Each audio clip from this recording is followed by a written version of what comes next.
하나님 말씀 보겠습니다. 마태복음 7장 12절.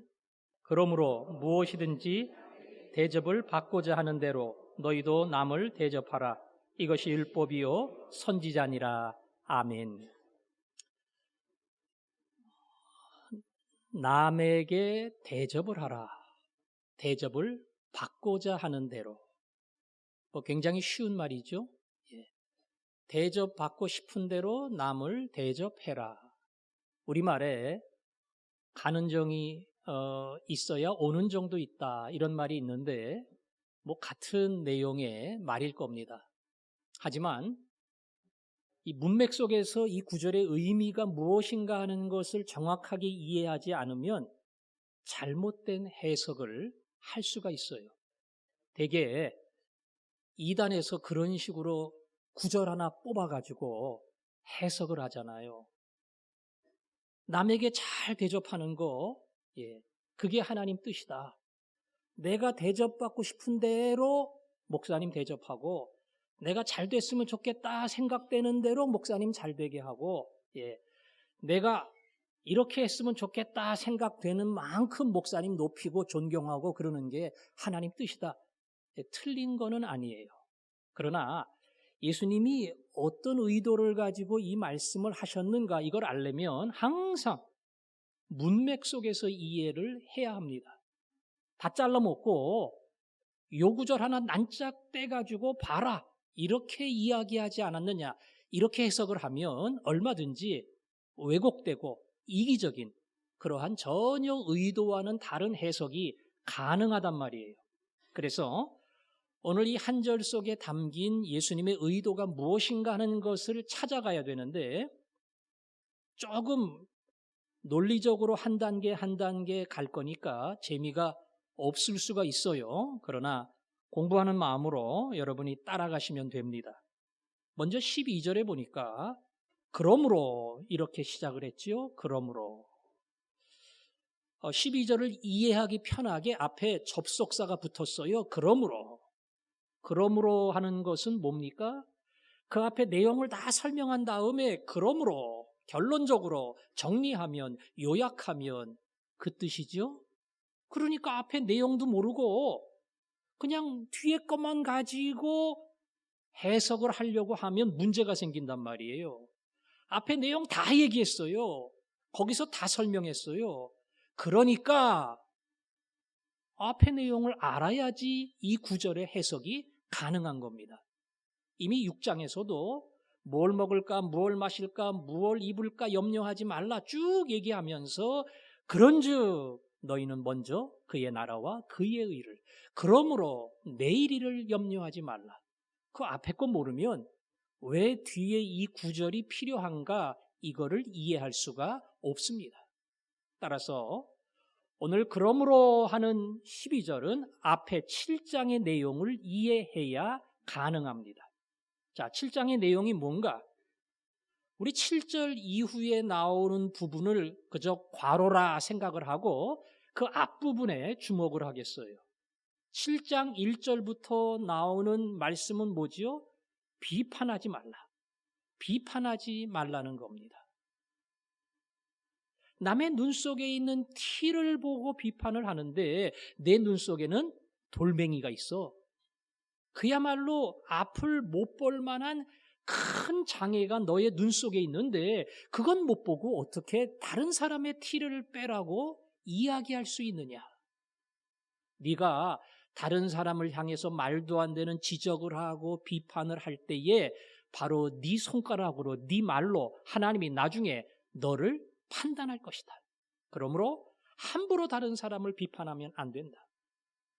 어떤 사람도 남을 비판할 만한 자격과 권리를 가진 사람은 없다. 비판은, 판단은 오직 하나님만 하신다. 그게 앞에 내용이에요. 그리고 이어서 그러므로 이렇게 나가는 겁니다. 자, 비판하지 말라를 쭉 설명하시고 결론적으로 그러므로 무엇이든지 남에게 대접을 받고자 하는 대로 너희도 남을 대접해라. 자, 여기까지 설명을 했습니다. 이제 연관이 되고 이해가 되는가요? 비판하지 말라 그래 놓고 그러니까 대접받고 싶은 대로 대접해. 예수님이 이렇게 말씀하셨어요.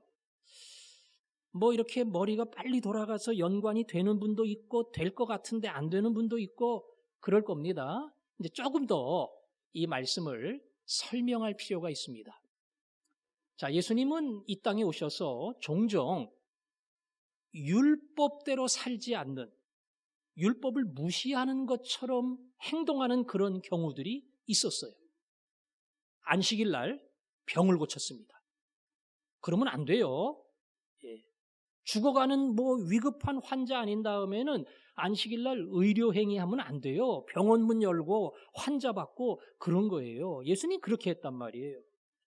그래서 종종 예수님은 율법을 안 지키는, 지 마음대로야, 하나님 법도 안 지켜, 이렇게 예수님을 평가하고 격하했습니다. 예수님 말씀하시기를 나는 율법을 폐하러 온 사람이 아니야. 율법 하나님의 법인데 나는 그 율법을 더 완전케 하기 위해 이 땅에 왔다. 바리새인들은 율법을 지킨다고 이야기한다. 난 사람 안 죽였어. 살인 안 했다. 난 남의 여자 건드리지 않았어. 간통죄 안 범했어. 난 깨끗해. 그게 과연 율법이냐? 살인과 간음에 담긴 하나님의 의도는 행위뿐 아니라 이미 그 마음도 범죄라고 하는 것을 하나님은 강조하고 있는 것이다. 그런데 과연 너희들이 깨끗한 사람이냐? 그 율법에 담긴, 그 율법을 주신 하나님의 의도가 무엇인가? 이것을 가르친 겁니다. 더 나아가서 너희들 경건하다며, 경건하기 때문에 구제하고 기도하고 금식하고 그야말로 경건한 삶을 늘 연습하며 살잖아. 맞아, 그게 경건이야. 그런데 너희들 경건한 삶 속에 마음의 대상이 하나님이 아니고 사람이라면, 내가 이렇게 기도 많이 하는 것을, 내가 헌금 많이 하는 것을, 내가 구제 많이 하는 것을, 내가 이렇게 애쓰고 희생하는 것을 다른 사람들도 알고 있을 거야. 뭔가 사람의 어떤 반응과 인정을 기대하는 것이라면 너희는 더 이상 하나님을 향한 경건이 아니라는 것을 알아야 된다. 그런 사람에게는 하늘에 상이 없다. 그 경건은 하나님이 받지 않으신다. 그들이 생각하는 경건과 하나님이 인정해 주시는 경건이 다르다고 하는 것을 말씀한 겁니다.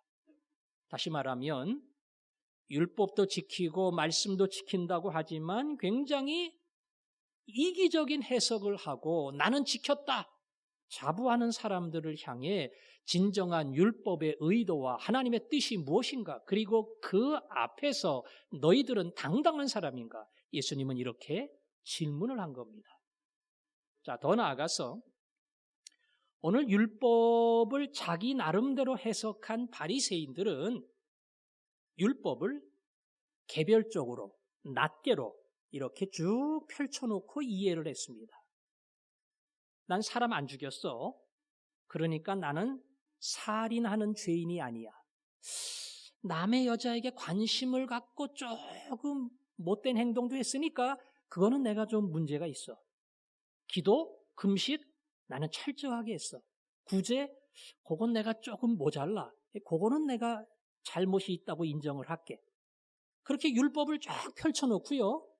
1번, 2번, 3번, 4번 이건 동그라미. 난 맞았어. 이 5번은 내가 조금 문제가 있어.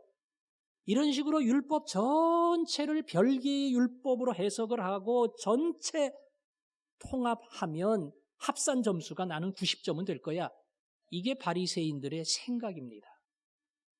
예수님 말씀은 수많은 율법이 있지만 그 율법에 흐르는 정신은 딱 한 가지야. 이걸 모르면 나는 이거 지켰는데 요건 못 지켰어. 요건 잘했는데 요건 모자라.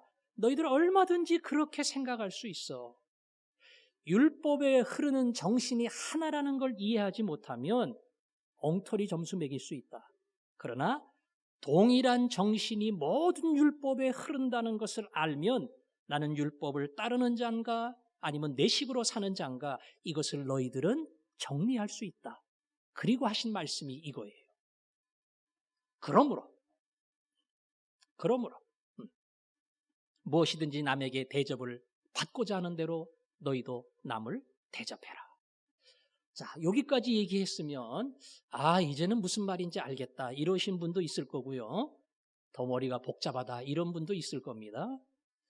자, 조금 더 설명을 할게요. 이러므로 한 것은 지금까지 제가 설명한 비판하지 말라, 그리고 바리새인들의 잘못된 해석, 잘못된 이해, 예수님은 모든 것을 통합적으로, 통전적으로, 그리고 하나의 정신을 가지고 율법을 해석해야 된다, 이렇게 말씀하시면서 이 구절을 이야기한 거예요. 예수님의 제자 중에 야고보가 있고 요한이 있습니다. 야고보, 요한은 형제예요. 예수님 제자 12명 가운데 형제는 이 두 사람밖에 없어요. 다른 사람들은 다 집안이 달라요. 아주 복받은 집안이죠. 더군다나 야고보, 요한은 예수님이 인정하시는 빅3 가운데 들어가 있어요. 베드로, 야고보, 요한. 아주 특별한 제자로 어찌 보면 예수님이 인정을 해주셨고 중요한 자리에는 이 3명을 데리고 갔습니다. 나름대로 자부심이 있었겠죠? 예수님께 부탁을 했습니다. 예수님 대권을 잡으실 때에 가장 고위직을 저희들에게 주십시오. 오른편, 왼편, 그 자리를 저희들이 책임지고 섬기겠습니다. 언뜻 보면 말도 안 되는 요구하는 것 같지만 말이 되는 요구입니다. 왜? 그동안 충성했어요. 그걸 예수님도 아셨고 인정해 주셨고 제일 중요한 데는 우리 형제 데리고 갔어요. 그만큼 철저하게 헌신했으니까 예수님 왕 되면 그때도 제일 옆에 가서 힘쓰는 자리에서 우리가 헌신하고 충성해야지, 그런 좋은 뜻으로 얘기한 거예요. 딴 사람 무시한 거 아닙니다. 그냥 공평하게 생각할 때에 우리가 가장 옆에서 예수님을 섬겨야 된다, 이렇게 생각하고 예수님께 부탁을 한 거예요. 아니 3년 동안 예수님 따라다니는 제자가 어떻게 그렇게 말도 안 되는 부탁을 하겠어요? 그들이 볼 때는 옳아요. 근데 문제는 다른 제자들이 흥분했다는 겁니다. 아니 12명 다 제자인데 지들이 뭔데? 더군다나 지네 형제, 같은 핏줄 둘이서 제일 큰 자리 2개 달라고 하는 게 이게 말이나 되냐? 10명의 제자들이 흥분하고 난리가 났어요. 저는 야고보, 요한이 10명의 제자가 저렇게 반응을 할 것이다, 이 생각은 못했다고 봅니다. 그 생각까지 했으면 이렇게 노골적으로 말은 못하지요. 정당한 권리를 주장하는 것이기 때문에 말할 수 있고 다른 제자들도 이해할 수 있다, 이렇게 쉽게 생각했기 때문에 예수님께 부탁을 한 거예요. 내가 저 자리에 있었다면 나도 흥분했을 거야. 아무리 일만이하고 충성했어도 10 제자의 입장에 내가 있었다면 기분 나빴을 거야. 아니 지네가 뭘 잘했다고, 뭐가 대단하다고 지네를 첫 번째, 두 번째 앉혀달라고 해? 그게 말이 돼? 저 사람들 입장에서는 충분히 그럴 수 있겠다, 요 생각만 했다면 야고보, 요한은 그런 무리한 부탁을 하지는 않았을 겁니다. 오늘 이 구절이 그런 뜻입니다. 수많은 율법을 설명했는데 그 율법을 한마디로 요약하면 네가 그 자리에 있었다면, 네가 그 위치에 있었다면 너는 어떻게 했을까, 이걸 생각하면, 이 정신을 가지면 율법 다 이해할 수 있어. 예수님이 이렇게 말씀하는 겁니다. 죄송합니다. 요즘 어느 영화 감독이 한참 나이가 차이 나는 여배우와 함께 살면서 이혼 소송을, 전 부인과 이혼 소송을 했던 그런 사건이 있었어요. 물론 기각당했습니다. 혹시 남자들 가운데 난 그 감독 마음을 이해해, 그러는 분도 있으려나 몰라요. 근데 왜 여자가 웃어요? 남자는 이해할 수 있다는데. 왜냐하면 너무 20, 30년 동안 부부처럼 살지 않았기 때문에 이건 말이 부부지 부부가 아니다. 그러니까 나는 이혼을 요청할 자격도 있고 권리가 있다. 그래서 요청을 한 겁니다. 근데 판사가 이제 결정을 한 거예요. 그 이혼할 수밖에 없는 그런 원인이 남편에게 더 많기 때문에 남편은 요청할 자격이 없다. 그래서 기각을 시켰거든요. 그분의 입장에서는 그렇게 할 수 있어요. 내 입장에 서봐. 당신도 나처럼 될 수밖에 없어. 예, 얼마든지 그럴 수 있어요. 근데 거꾸로 그 사람이 아내의 입장에 선다면, 여태까지 우리는 부부로 안 살았어요. 근데 내가 이런 식으로, 중학교 다니는 딸도 있다는데 내가 이런 식으로 이혼을 하고 파탄을 내고 온 세상에 다 소개가 되고, 그러면 그래도 함께 사는 것과 이렇게 다 깨부셔가지고 집안 박살나고 아내도 자식도 상처받고 큰 멍해가 돼서 사는 것과 그 사람 입장에서는 그게 얼마나 힘들까, 요 생각을 조금 더 심각하게 그랬다면 함부로 행동하지 않았고 자신의 결정을 조금 더 조심하고 돌아봤을 거라는 겁니다. 오늘 이 구절이 그거예요. 율법이 뭐냐? 하나님이 너희들에게 말씀하시는 게 뭐냐? 그 사람의 자리에 서봐라. 그 사람이 그것 때문에 얼마나 힘들고 억울할까, 이걸 한 번이라도 생각했다면 너희들은 이 하나님의 율법의 정신을 알고 지키는 사람이 될 수밖에 없을 것이다. 이게 바로 결론적으로 말씀하신 이 구절의 의미입니다. 살아가면서 내게 좋은 사람이 있고 부담스러운 사람이 있고 미운 사람도 있을 겁니다. 미운 사람은 나에게 피해를 주는 사람이에요. 더 미운 사람은 피해를 안 주는 것 같은데 뒤에 가면 피해를 주는 사람이에요. 내 앞에서는 멀쩡한데 나하고는 관계가 좋은데 아이고 이야기가 돌고 돌고 돌아서 나한테 왔는데 딴 데 가면 내 흉을 그렇게 본다는 거예요. 얼마나 실망을 하겠어요. 목사가 다 인정을 받고 있는 줄 아는데 돌고 돌고 돌아가지고 누가 그러는데 뭐 목사님이 이렇다 저렇다 말이 많더라. 그러면 제가 설교 시간에 제일 은혜를 받는 것 같더니 그런 생각을 했네 하고 얼마나 실망을 하겠어요. 진짜 그랬다는 게 아니고 그럴 수 있다는 거예요. 그럼 밉죠. 그 사람 미워요. 그리고 어떻게 저럴 수가 있을까? 내 앞에서는 뭐 굉장히 나하고 친절하게 잘하고 사이도 좋고 서로 의지가 되는 것 같고 인정해 주는 것 같이 하는데 어떻게 밖에 나가고 딴 데 가면 저럴 수가 있을까? 그러면 밉지요. 미워요. 너는 그렇게 하지 말라는 거예요. 너는 그렇게 하지 말라는 거예요. 너도 얼마든지 그렇게 할 수 있다는 겁니다. 근데 네가 하는 말이 맞아. 사실은 그 사람이 문제가 있어. 잘못이 있어. 그 사람에게 뭔가 틀린 게 있어. 그러니까 네 말이 맞아. 근데 과연 그가 그 말을 들으면 기분이 좋을까? 과연 그가 그 말을 들으면 맞아, 당신 이야기가 맞아 하고 수긍을 하고 받아들일까? 그렇지 않을 거라는 겁니다. 그렇다면 내 입을 막으라는 겁니다. 그게 율법이고 하나님이 우리에게 가르쳐 주신 바르게 가야 할 길이라는 겁니다. 반대로 내가 누구 때문에 기분이 좋을 수가 있어요. 아주 마음이 흐뭇해질 수가 있어요. 그 사람이 밖에 가면 내 자랑한대. 어디 가서 남 자랑하는 거 쉬운 거 아닙니다. 자식 자랑은 해도 남 자랑 잘 안 하거든요. 근데 가서 뭐 아무개 집사님이, 아무개 장로님이, 아무개 권사님이 이러면서 막 그분 칭찬을 하는 거예요. 내 앞에서는 별로 안 했는데 밖에 나가서 내 자랑을 많이 한대요. 그러면 제가 건너 그 소리를 들을 때에 내가 뭐 그런 사람도 아닌데 뭘 자꾸 그냥 쓸데없는 말을 하고 그러느냐고. 그래도 기분이 좋아요. 내 칭찬해 주니까. 더군다나 그 사람이 나를 잘 대접해 주려고 그러고 뭐든지 신경 써주고 밥 한 그릇이라도 사 먹이려고 그러고 이렇게 나를 대우해 주면 그런 기분이 좋지요.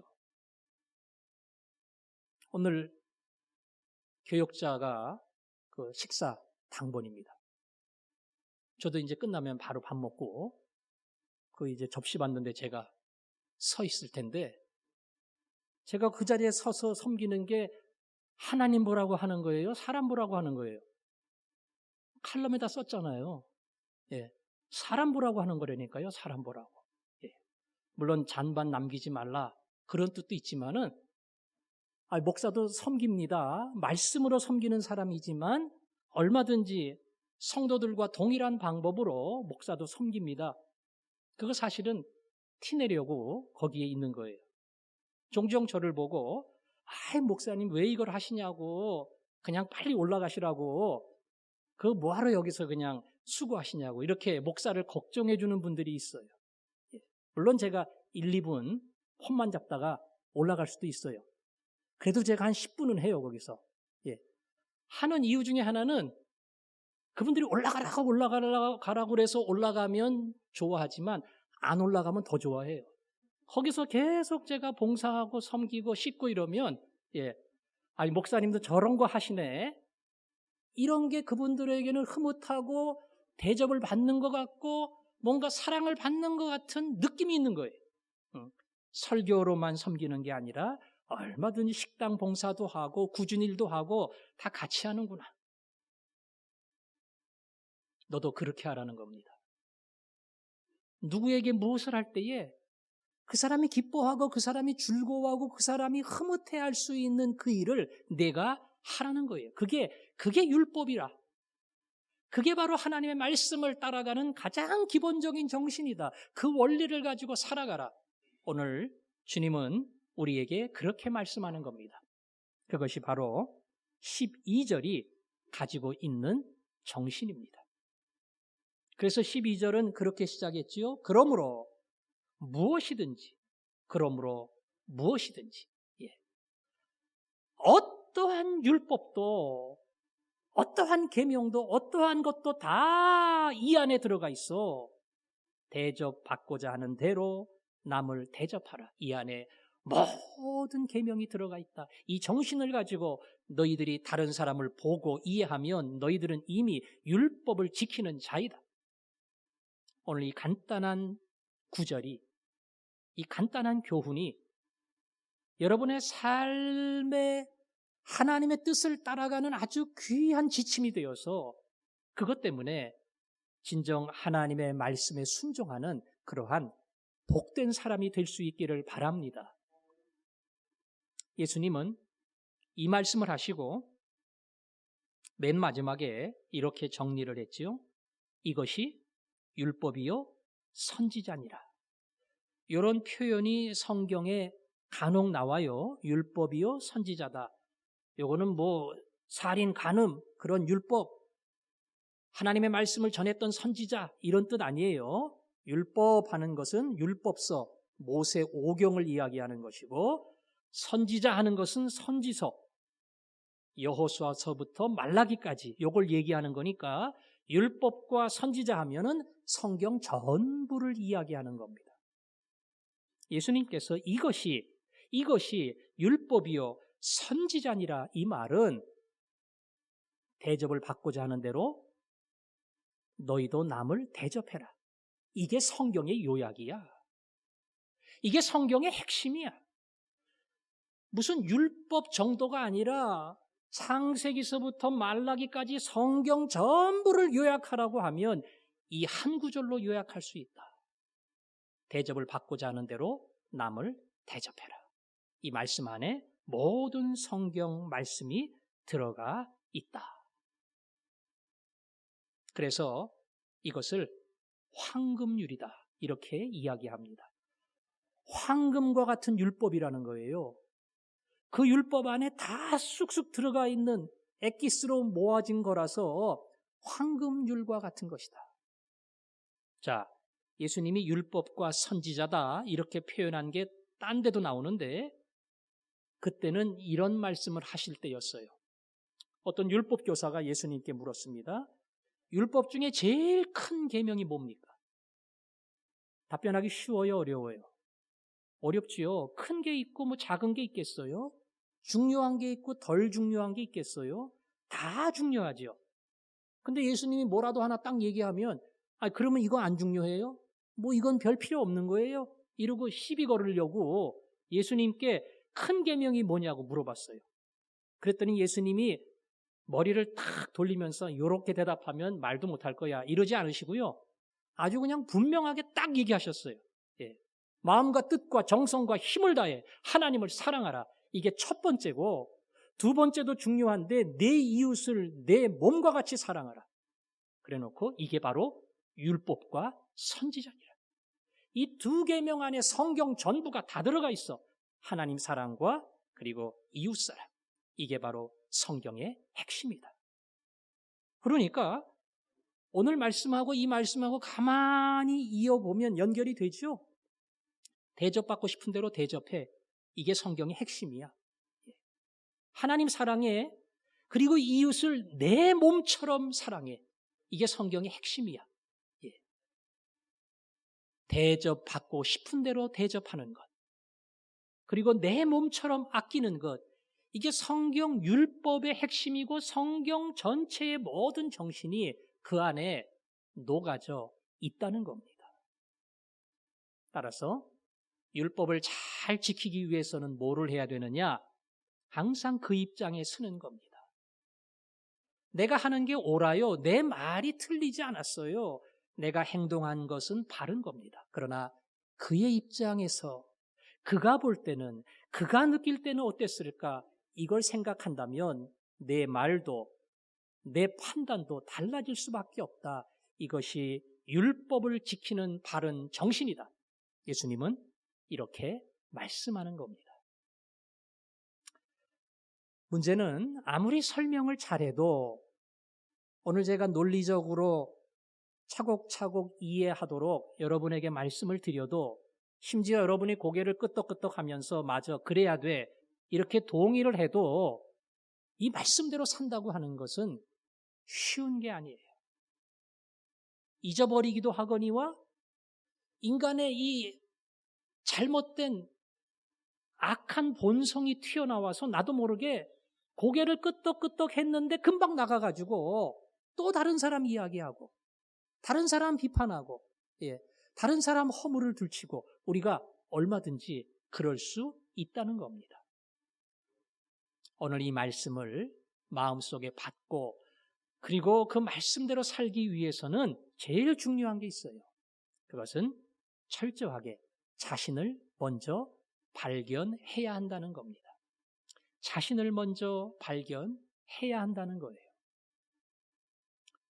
저는 연애할 때에 제 마음속에 늘 생각했습니다.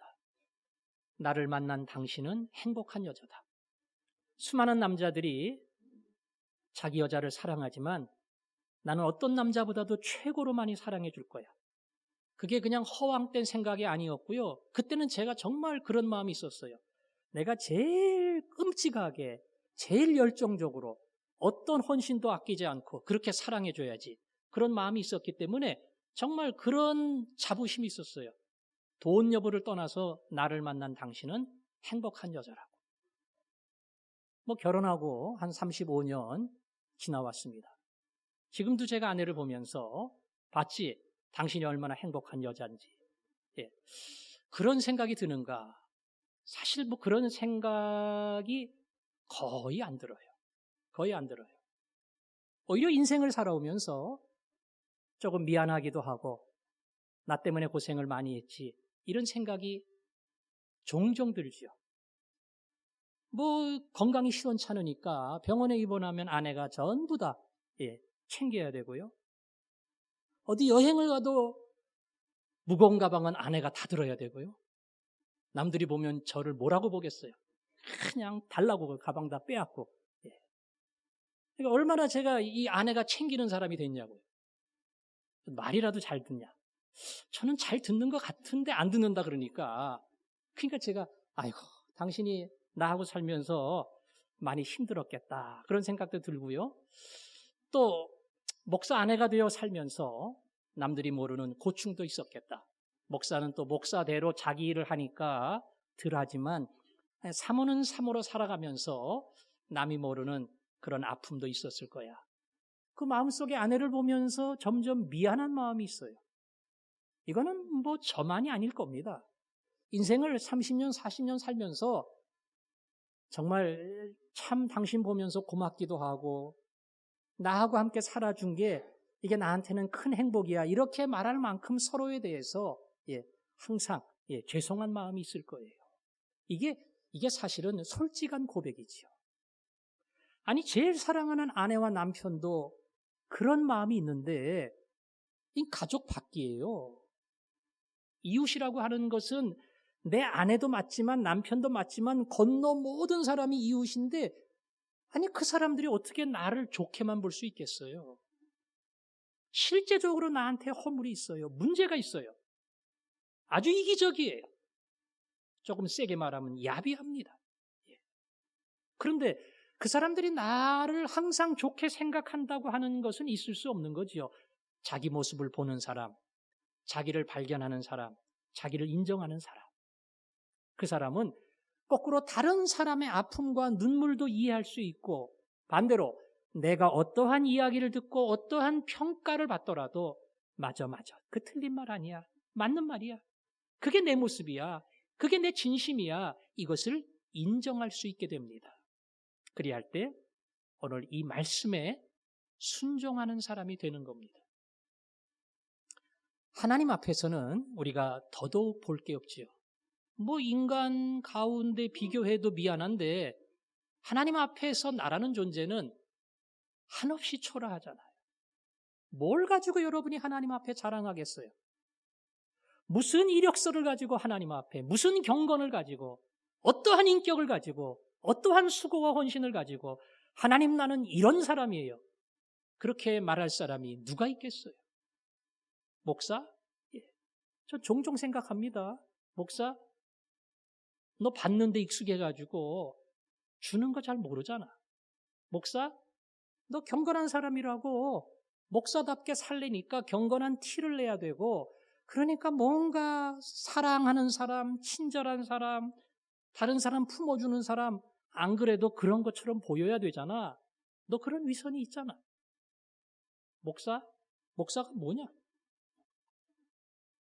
돈은 포기했는지 모르겠지만 뭔가 목사로서 인정받고 칭찬 듣고 존경받고 너 그런 욕심이 여전히 있잖아. 그런 저의 솔직한 모습을 제가 부인할 수가 없어요. 하나님은 나를 사랑하시되 그야말로 자격도 없고 허물도 없어서 하나님 보실 때는 손가락질 100번 해도 당연함에도 불구하고 그렇게 하지 아니하시고 자기의 사랑하는 아들을 나를 위해 주셨습니다. 우리가 그 사랑을 생각하면 자격도 없는 내게 이 큰 사랑을 주셨는데 그 사랑에 감사하고 그 사랑에 감격한다면 다른 사람을 함부로 대하고 함부로 말하고 함부로 행동하는 그러한 일을 우리는 다시 한번 점검하며 돌아볼 수밖에 없습니다. 그래서 오늘 성경이 우리에게 이야기하는 겁니다. 대접을 받고자 하는 대로 남을 대접해라. 혹시라도 누구에 대한 부정적인 말이 나올 때마다 주여 내 입에 재갈을 물리소서. 다윗의 기도처럼 그 사람이 이 말을 들었다면 혹 말이 아니더라 할지라도 내 마음속에 어떠한 부정적인 생각이 들 때마다 주여 내 생각을 다스려 주옵소서. 그가 내 마음과 내 생각을 안다면 어떻겠어요? 조금이라도 그의 입장에 서서 나 자신을 비추어 보고 나를 점검할 때에 하나님의 율법의 말씀을 지켜갈 수 있는 그러한 자리에 서게 된다는 겁니다. 오늘 예수님이 율법의 가장 중요한 정신을 이야기했습니다. 그리고 무진장 간단합니다. 무진장 간단합니다. 아무리 내가 비판하고 문제가 있고 맞아요 그 사람. 근데 그 사람에게 칭찬할 점이 있어요. 그 사람이 또 그렇게 될 수밖에 없었던 여러 가지 원인도 있어요. 그런 걸 내가 조금 더 알고 조금 더 이해한다면 이렇게 함부로 얘기는 못할 겁니다. 대접을 받고자 하는 대로 그를 이해하고 그를 대접할 때에 그 사람은 율법을 지키는 토대 위에 서게 되는 겁니다. 이것이 율법을 이해하는 가장 중요한 정신이다. 그런 정신을 가지고 이웃을 보고 그런 정신을 가지고 이웃을 이해하고, 그런 정신을 가지고 이웃을 평가하고, 그런 정신을 가지고 이웃을 품어라. 그것이 우리에게 주시는 주님의 명령인 줄로 믿습니다. 오늘 그 마음을 가지고 모든 형제를, 모든 자매를, 모든 지체를 그 사랑의 눈으로 바라보기를 원합니다. 우리 그런 가슴으로 찬양하겠습니다. 형제의 모습 속에 보이는, 자매의 모습 속에 보이는 하나님의 형상 아름다워라. 주님, 제가 그걸 먼저 보게 하여 주옵소서.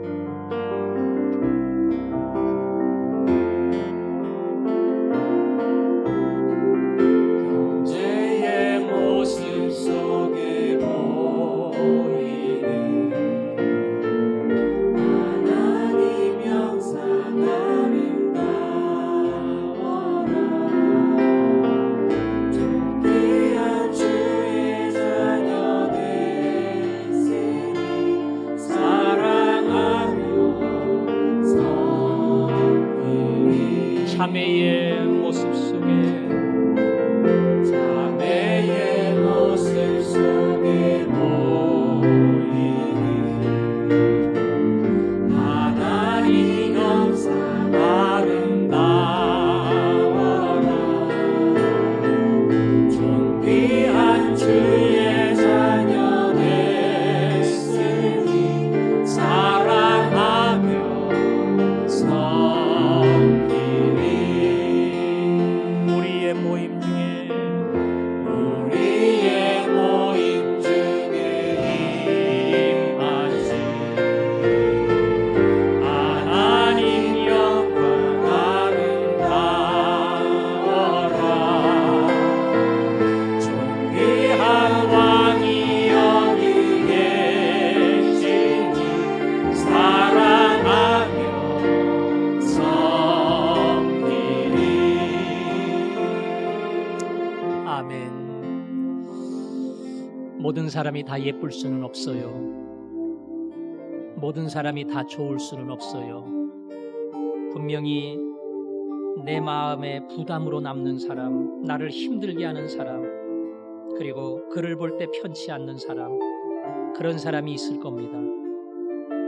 어디를 가도 그 사람을 생각하면 좋은 이미지가 안 떠올라요. 어디를 가도 혹 그 사람 이야기를 하면 좋은 말을 하게 되지 않아요. 그때 주님 말씀하십니다. 대접받고자 하는 대로 대접해라. 이게 율법이다. 이게 하나님의 뜻이다. 여러분이 그 자리에 서는 겁니다. 왜 그가 그렇게 될 수밖에 없었는지, 그리고 그가 가지고 있는 장점이 무엇인지, 그가 칭찬을 받아야 할 분명한 그의 모습이 무엇인지 기억하는 겁니다.